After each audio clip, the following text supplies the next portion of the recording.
quarterback position in pro football now, and I'm sure you sit back sometimes because of the way you played. You go, damn, I'd like to play in today's game. Sure. Probably fits you better than the old game did. We both would. I mean, I'm all for protecting players, period. Right. I'm all for protecting quarterbacks specifically. But you have to reach a point where pushing a quarterback to the ground is not roughing the quarterback. It's part of it's part of the game of football. And then the other thing too is, and Parcells used to talk about this, Phil, all the time. Not only do you study an opponent, but you study the officials. Oh yeah. What are they going to call? I mean, let's say from a defensive back standpoint, when they call it nuzzling or you're bumping the guy down the field, are they going to call a pass interference penalty? Are they going to call holding? Or do you get a chance to grip and grab a little bit more? It's the same thing with quarterbacks. I see a quarterback pushed to the ground. I don't see a flag. Then all of a sudden I watch another game and I see a flag. And to me, that's not roughing. It's an interesting concept in football.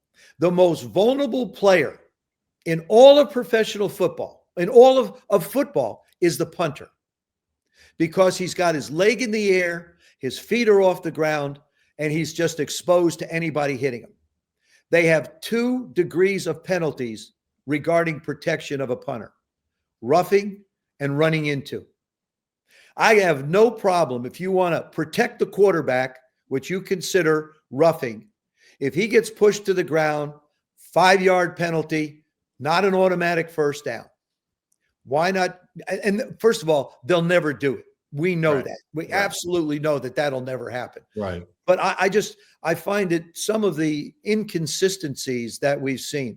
There's one other thing that I hope the competition committee sits down and takes a long, hard look at. And Bill has, wanted to get this done for a long time, Belichick.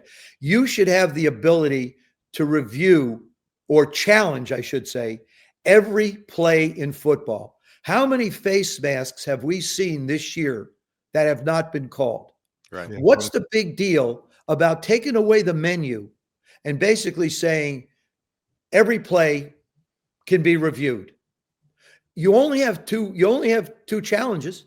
Yeah. We're not going to slow the game down. We're not giving you another challenge. You have 2 challenges. That's it. If you use them up, you use them up.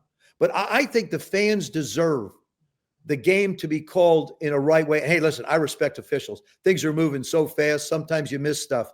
But we have the technology available. Why not use it? Right. That's simple. I think I can tell you why. Why?